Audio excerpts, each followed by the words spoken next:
Welcome back to our channel Info 366. இன்னைக்கு என்ன இன்ஃபர்மேஷனோட நான் உங்களை வந்து சந்திக்கிறேன் அப்படின்னா, மக்களே நேத்து வீடியோல அமெரிக்கா, இஸ்ரேல், ஈரான் இவங்களுக்குள்ள நடந்துகிட்டு இருக்க போரால ஸ்ட்ரைட் ஆஃப் ஹார்மோஸ்ல 70க்கும் மேலான கப்பல் வந்து பாதிக்கப்பட்டிருக்கு. அதை மீட்கிறதுக்கு அமெரிக்கா வந்து ஹெல்ப் பண்ணியிருக்காங்க. அதுக்கு அமெரிக்கா என்ன மாதிரியான பிளான்லாம் வந்து போட்டிருக்காங்க. பாகிஸ்தான்ல கராச்சியில வந்து குடிக்கிறதுக்கான தண்ணி வசதியும் கிடையாது, கரண்ட் வசதி இல்ல. ரொம்பவே அங்க இருக்க மக்கள் வந்து கஷ்டப்பட்டுக்கிட்டு இருக்காங்க. நிறைய போராட்டம் பண்ணிட்டு இருக்காங்க. அதுக்கான காரணமா அங்க என்ன மாதிரியான விஷயங்கள் இருக்கு, இந்த எரிபொருள் தட்டுப்பாடை சமாளிக்கிறதுக்காக நம்ம பிரதமர் மோடி அவர்கள் வந்து ஓமனோட ஒரு புதுசா ஒரு ஒப்பந்தம் போட்டிருக்காங்க. அந்த ஒப்பந்தம் என்ன, அதனால நமக்கு லாபமா நஷ்டமா, இது எல்லாத்தையுமே நேத்து வீடியோல ரொம்ப டீடைலா பேசியிருப்போம். சோ மறக்காம அதை செக் பண்ணி பாருங்க. இன்னைக்கு நான் வந்து உங்களை பயமுறுத்தணும் அப்படிங்கிறதுக்காகலாம் எதுவுமே சொல்லல. இந்த மூன்றாம் உலக போர் வந்து ஆரம்பிக்க போகுதா, ஏன்னா நேத்து நைட்ல இருந்தே வந்து ஈரான் என்ன பண்ணிருக்காங்கன்னா, குவைத், பக்ரைன் போன்ற இடங்கள்ல ஏவுகணை தாக்குதல் வந்து நடத்திருக்காங்க. அது அமெரிக்கா வந்து தடுத்துட்டதா சொல்றாங்க. அது உண்மையா இல்லையா, இதனால இப்போ வந்து கச்சா எண்ணெயோட விலை வந்து அதிகமாயிருக்கா, இதனால நமக்கு என்ன மாதிரியான பாதிப்புகள்லாம் வரப்போகுது. எப்பவுமே அமெரிக்க அதிபர் ட்ரம்ப் அவர்கள் வந்து வரியை வந்து அதிகமாக்கிட்டே தான் இருப்பாங்க. ஆனா இந்த முறை என்ன பண்ணிருக்காரு, வரியை வந்து குறைச்சிருக்காரு. அதுக்கு காரணமா இருக்க விஷயங்கள் என்ன, இதை பத்தி தான் இந்த வீடியோல ரொம்ப டீடைலா பேச போறோம். சோ வீடியோவை ஸ்கிப் பண்ணாம ஃபுல்லா பாருங்க.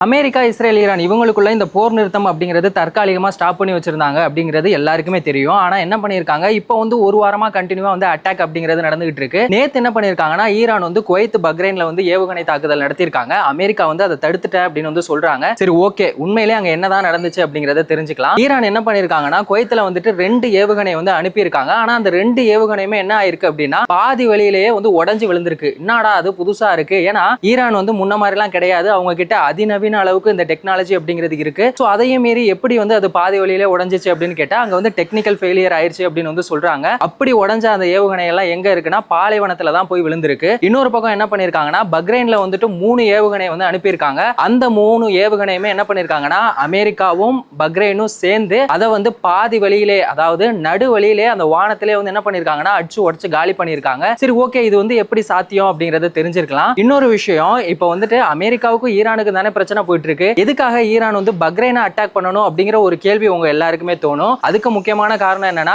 அமெரிக்கா, பக்ரைன் எல்லாமே வந்துட்டு ஒரே கூட்டாளி தானே. சோ இங்க அடிச்சா அங்க வலிக்கும் அப்படிங்கிறது ஒரு பக்கம் இருந்தாலும், இன்னொரு பக்கம் அமெரிக்காவோட முக்கியமான ராணுவ தளங்கள் எல்லாமே எங்க இருக்கு அப்படின்னு சொல்லி பாத்தீங்கன்னா பக்ரைன்ல தான் இருக்கு. சோ அதனாலதான் என்ன பண்ணிருக்காங்கன்னா, பக்ரைன்ல வந்துட்டு இந்த ஏவுகணை தாக்குதல் அப்படிங்கறத வந்து நடத்திருக்காங்க. சரி, ஓகே, இதுக்காக அமெரிக்கா வந்துட்டு என்ன யூஸ் பண்ணிருக்காங்க அப்படின்னு சொல்லி பாத்தீங்கன்னா, பேட்ரியோட் அப்படின்னு சொல்லக்கூடிய ஒரு ஏவுகணை பாதுகாப்பு அமைப்பு வந்து யூஸ் பண்ணிருக்காங்க. அவ்வளவு பவர்ஃபுல்லா அப்படின்னா கண்டிப்பா உண்மையிலே இது வந்து ரொம்பவே பவர்ஃபுல்லானது. இதை வந்து அமெரிக்கா தான் வந்து தயாரிச்சிருக்காங்க. இதை அமெரிக்கா யூஸ் பண்றாங்க. வேற யாரெல்லாம் யூஸ் பண்றாங்க அப்படின்னு சொல்லி பாத்தீங்கன்னா, குவைத், பக்ரைன், அமெரிக்காவோட கூட்டாளிகளான இஸ்ரேல், சில ஐக்கிய நாடுகள் இவங்க தான் வந்து யூஸ் பண்ணிட்டு இருக்காங்க. ஈரான்ட்ட வந்துட்டு இந்த மாதிரியான பாதுகாப்பு அமைப்புலாம் எதுவுமே கிடையாது. சரி, ஓகே, இந்த பேட்ரியோட் அதை பத்தி தெரிஞ்சுக்கலாம். இங்க இருந்து ஒரு ரேடார் சிக்னலை அனுப்பும் போது வானத்துல வந்துட்டு எதிரி நாட்டுல இருந்து ஏதாவது ஒரு ஏவுகணை வருதா அப்படிங்கறத அது பார்த்து அந்த சிக்னலை என்ன பண்ணும் அப்படின்னு பாத்தீங்கன்னா, ஒரு கம்ப்யூட்டருக்கு வந்து பாஸ் பண்ணும். அது என்ன பண்ணும்னா, அங்க இருந்து வர்ற அந்த ஏவுகணை வந்து எவ்வளவு வேகத்துல வருது, அது வந்து எவ்வளோ ஸ்பீடில் வருது, எவ்வளோ எந்த திசையில் வருது, இது எல்லாத்தையுமே வந்துட்டு கால்குலேட் பண்ணி வச்சுட்டு அதை என்ன பண்ணிக்கிறோம், அப்படியே லாக் பண்ணிரும். அந்த மாதிரியான விஷயங்கள் தான் வந்து நடந்திருக்கு. இதுல ஹைலைட்டான ஒரு விஷயம் என்ன அப்படின்னு சொல்லி பார்த்தீங்கன்னா, இது வந்து ரொம்ப தூரமா இருந்தெல்லாம் வந்து வெடிக்காது. ரொம்ப பக்கத்திலே, அதாவது அந்த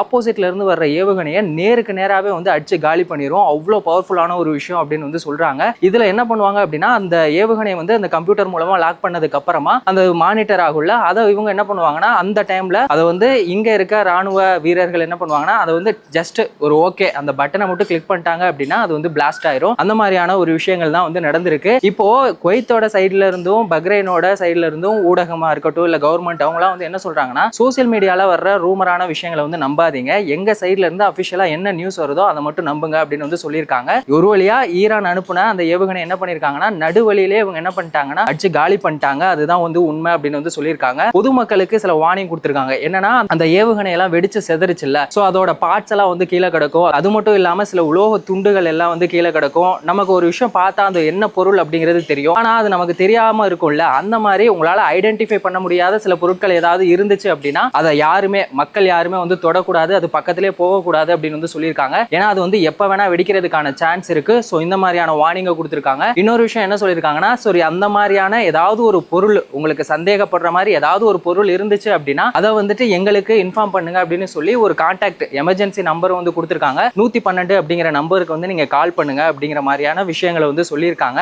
இந்த மாதிரி தான் இப்போ என்ன ஆயிட்டு இருக்கு அப்படின்னு சொல்லி பாத்தீங்கன்னா, இந்த அமெரிக்கா, இஸ்ரேல், ஈரான் இவங்களுக்குள்ள இந்த போர் அப்படிங்கிறது போயிட்டு இருக்கு. சரி ஓகேடா, இதெல்லாம் ஏன்டா பண்றீங்க அப்படின்னு சொல்லி கேட்டா, நம்ம இந்த சின்ன குழந்தைங்களா வந்து சண்டை போடுவாங்கல்ல, நான் வந்து அமைதியா தான் இருந்தேன், இவன் தான் ஃபர்ஸ்ட் என்னை அடிச்சேன், அதனாலதான் நான் வந்து அவனை திருப்பி அடிச்சேன் அப்படிங்கிற மாதிரி இப்போ அமெரிக்காவும் ஈரானும் வந்து சொல்லிட்டு இருக்காங்க. அமெரிக்கா சைடுல இருந்து என்ன சொல்றாங்க அப்படின்னா, ஃபர்ஸ்ட் ஈரான் தான் வந்து அட்டாக் பண்ணாங்க, அதனாலதான் நாங்க வந்து பதிலுக்கு அட்டாக் பண்ணோம் அப்படின்னு வந்து சொல்றாங்க. ஈரானை கேட்டோம்னா, அமெரிக்கா வந்து எங்களோட எண்ணெய் கப்பலை வந்து அட்டாக் பண்ணாங்க, அதனால பதிலுக்கு நாங்களும் ஒரு அட்டாக் பண்ணோம் அப்படின்னு சொல்லி மாறி மாறி இவங்க வந்து அடிச்சுக்கிறாங்க. ஆனா இவங்க அடிக்கிற ஒவ்வொரு அடியும் நம்மளோட வயித்துல அடிக்கிற அடி, நம்மளோட வாழ்வாதாரத்தை அடிக்கிற ஒரு அடியா, நமக்கு தான் அடிக்கு மேல அடியா விழுந்துட்டு இருக்கு. இந்த ஒரு விஷயம் நடந்ததுல இருந்து இப்ப கச்சா எண்ணெயோட விலை எவ்வளவு அதிகமா இருக்கு அப்படின்னு பாத்தீங்கன்னா, காலையிலே பாத்தீங்கன்னா ஒரு டாலர் வந்து அதிகமாயிருச்சு. 83 இருந்தது, இப்போ வந்து 84 ஆயிருச்சு. இது இப்படியே கண்டினியூ ஆச்சு அப்படின்னு வைங்களேன், இன்னும் ஒரு 3 நாள் இல்ல 4 நாளைக்குள்ள அது வந்து 90ல இருந்து 95 டாலரா வந்து மாறுற அளவுக்கு அதிகமாகிறதுக்கான வாய்ப்புகள் கூட அப்படி இருக்கு அப்படின்னு வந்து சொல்லியிருக்காங்க. சரிடா, இப்ப இதனால நமக்கு என்ன பாதிப்பு அப்படின்னு கேட்கலாம். ஏற்கனவே இங்க பெட்ரோல் டீசலோட விலையெல்லாம் வந்துட்டு தாறுமாறா ஏறிட்டு இருக்கு. சோ இது இப்படியே கண்டினியூ ஆச்சு அப்படின்னா பெட்ரோல் டீசலோட விலையும் பாத்தீங்கன்னா 2ல இருந்து 5 ரூபா வரைக்கும் அதிகமாகிறதுக்கான சான்ஸ் இருக்கு அப்படின்னு சொல்லிட்டு நான் சொல்லல, சில பொருளாதார நிபுணர்கள் வந்துட்டு சொல்லியிருக்காங்க. சோ இந்த அளவுக்கு தான் இப்போதைய ஒரு நிலைமை வந்து இருக்கு. சரி ஓகே, இது ஒரு பக்கம் இருக்கு. அமெரிக்க அதிபர் ட்ரம்ப் அவர்கள் என்ன பண்ணுவாரு, யாராவது அவரை எதிர்த்து ஏதாவது ஒண்ணு பண்ணாங்க அப்படின்னா, வரி போடுறேன், உனக்கு நான் வந்து டாக்ஸ போடுறேன் அப்படின்னு சொல்லிட்டு தாலி அறுத்துனே இருப்பாப்ல.